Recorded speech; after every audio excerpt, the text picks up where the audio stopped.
रामकृष्ण हरे. सज्जनो, आज आपणाला सर्वाला कारण अन्न असते असा हा आजचा विषय आहे. अन्नाद भवन्ति भूतानि पर्जन्यादन्न संभव.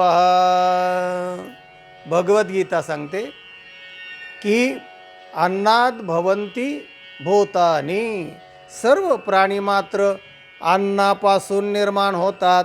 म्हणजे काय?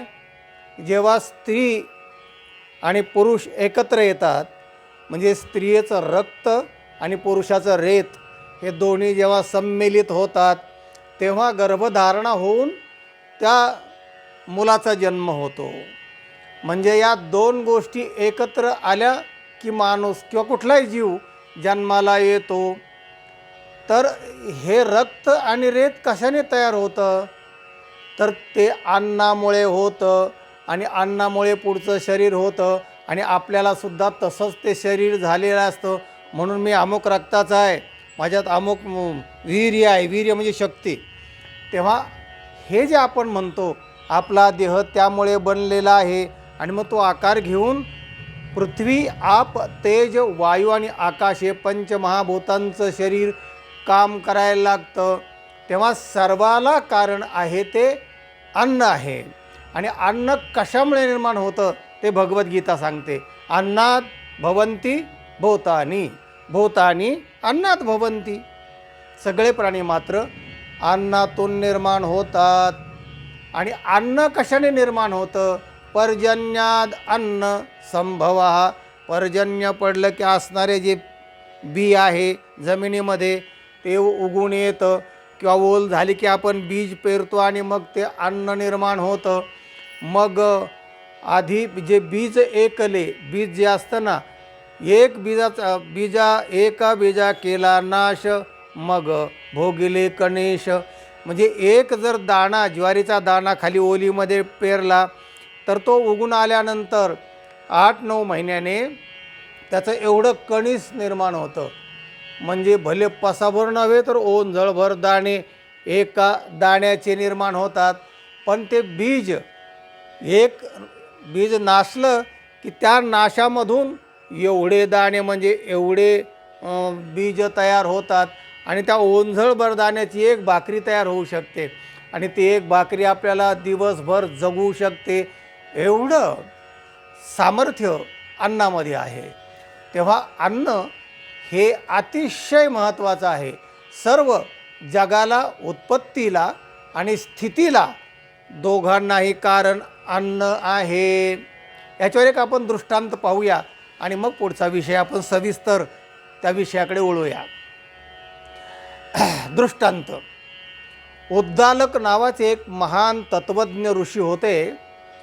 त्यांना एक मुलगा होता, आणि त्या मुलाला त्यांनी गुरुकुलामध्ये अभ्यास करण्यासाठी पाठवलं.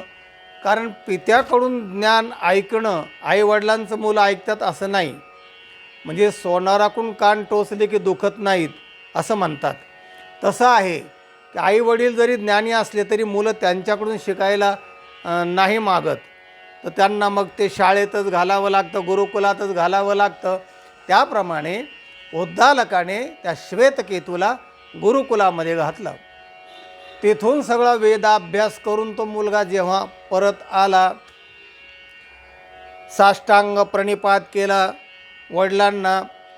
वडिलांनी आशीर्वाद दिला, शांत बसला. सगळं झाल्यानंतर मग विचारलं उद्दालकाने, श्वेतकेतो, झाला तुझा सगळा विद्याभ्यास? हो म्हणाले, सगळं झालं. सांगोपांग झाला? सांगोपांग अभ्यास झाला. हो का, धन्यवाद. का रे श्वेतकेतू, असं काय तुझ्या गुरुवांनी सांगितलं का की एक जाणलं की सगळं जाणलं जातं? म्हणजे मला नाही कळलं म्हणले. अरे, एकेनापि मृत्पिंडेन सर्व मृत्पिंडम विज्ञातुम भवती. एक माती जाणली की सगळे मातीपासून होणारे घट पग काय जे असतील, गाडगे मडके, रांजण आणि सुगडे, जगामध्ये ब्रह्म दिसे उघडे. एकच माती नाना रीती रांझण आणि सुगडे, जगामध्ये ब्रह्म दिसे उघडे. एक माती जाणली की रांझण आणि सुगडे विकार होणारे सगळे आकार आणि नाव सगळे जाणल्या जातात. असे दृष्टांत त्यांनी सांगितल्यावर म्हणले, तसं एक ब्रह्मज्ञान जाणलं की सगळं ज्ञान आपोआप जाणल्या जातात. असं काय तुला सांगितलं का? नाही म्हणाले. मला वेद वगैरे घोकायला लावले, सगळे वेदांचे सगळ्या ऋचा सगळं पाठ केलं म्हणाले मी. हो हो का म्हणाले. मग म्हणाले, ब्रह्मज्ञानाशिवाय या सगळ्या गोष्टी पूर्ण होत नाही आहेत. मग तुला ब्रह्मज्ञानाचं परिपूर्ण ज्ञान होण्यासाठी पुन्हा आणखीन गुरुकुलात जा. पुन्हा आणखीन काय 10-12 वर्ष लागतील ते घाल. आता तो 12 वर्ष अभ्यास करून थकून हे करून आला होता. त्याला असं वाटलं की आता माझं सगळं झालं.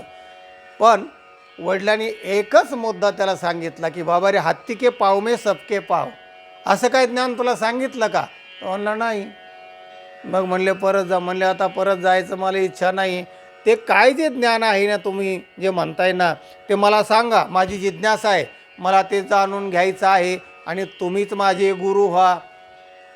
तेव्हा महाराज आपणच मला दीक्षा द्या ब्रह्मज्ञानाची, जे तुम्ही म्हणताय त्याची, आणि मला ते समजून सांगा. तेव्हा मग उद्दालक म्हणाले, अन्नम ब्रह्म विजानीयात. अन्न हेच ब्रह्म आहे असं तू समज. तेव्हा मग कर म्हणले विचार, आणि याच्यावर उद्या आपण चर्चा करू. मग त्याने रात्रभर विचार केला आणि म्हणले, अन्न हे कसं ब्रह्म असेल? अन्नामुळे ते शरीर होतं, आणि शरीर हे ब्रह्म कसं असेल? देह ब्रह्म नाही आहे, त्याच्या पलीकडे मन आहे, बुद्धी आहे, हे सगळे पंचकोश आहेत ना. म्हणजे अन्नमय कोश आहे, मनोमय आहे, विज्ञानमय आहे, आणि आनंदमय कोश हा चौथा कोश, असं गुरुकुलात सांगितलं गेलं होतं. कोशाचं ज्ञान झालं होतं.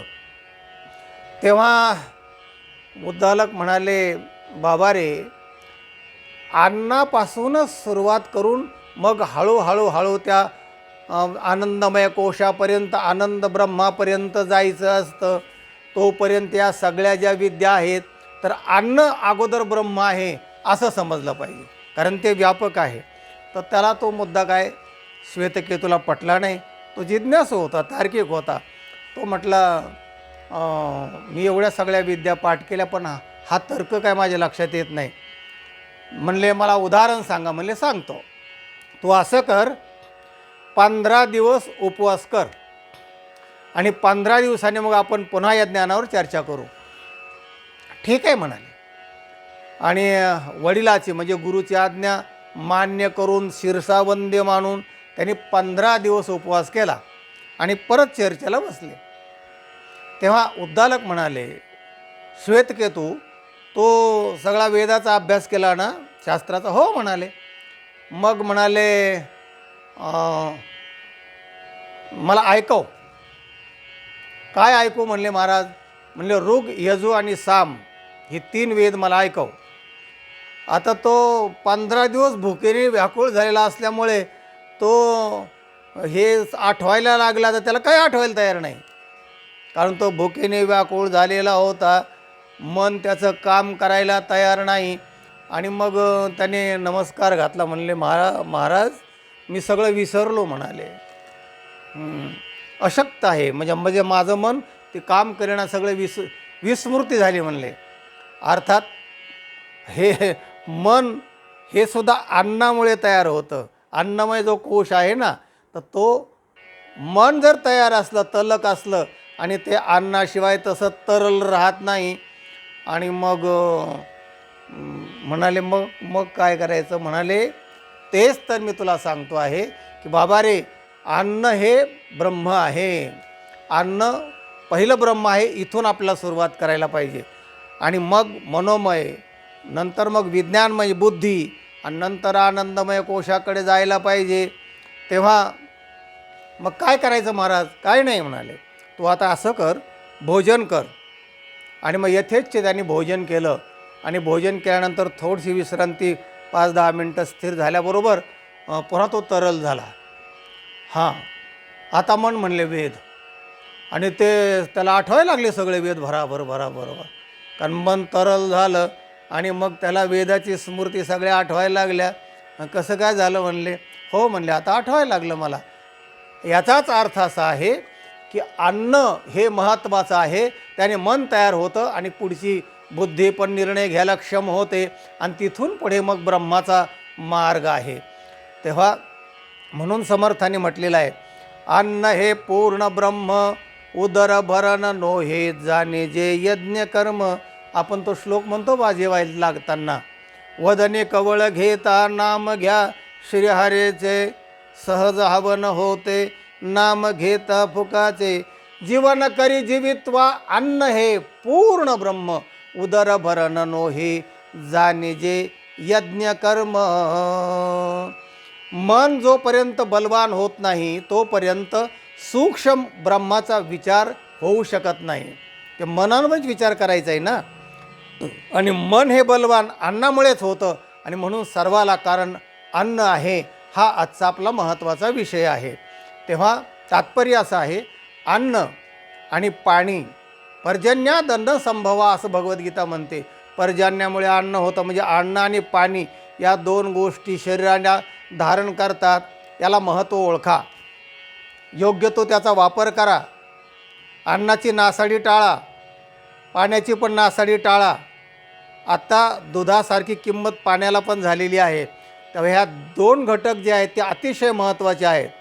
5 ज्या गरजा आहेत ना, अन्न, वस्त्र, निवारा, आरोग्य आणि शिक्षण, त्याच्यामध्ये अन्न आणि नंबर 2 पाणी, या 2 गोष्टी मूलभूत गरजापैकी महत्त्वाच्या आहेत. बाकीच्या असल्या नसल्या तरी चालतील, पण अन्न आणि पाणी शरीराला निर्माण करतं आणि शरीराला जगवतं. हे आजचा महत्त्वाचा विषय आहे. तेव्हा आधी पोटोबा आणि मग विठोबा अशी एक म्हण आहे. तेव्हा जे अन्न निर्माण करतात ते जे शेतकरी आहेत त्यांना जास्त जपा. आणि अन्नदाता सुखी भव, ते सुखी कसे होतील ते बघा. आणि तुकाराम महाराज म्हणतात की देवा बाबा रे, अन्नावर या सगळं जर आधारित असेल तर माझं हरिकीर्तन, भजन हे सगळं काय आहे ना, ब्रह्मज्ञान, ज्ञान, उपासना, कर्म सगळं, तर त्यासाठी भाकर महत्त्वाची आहे. काय म्हणतात तुकाराम महाराज? त्यांच्या अभंगवाणीने आपण समारोप करूया.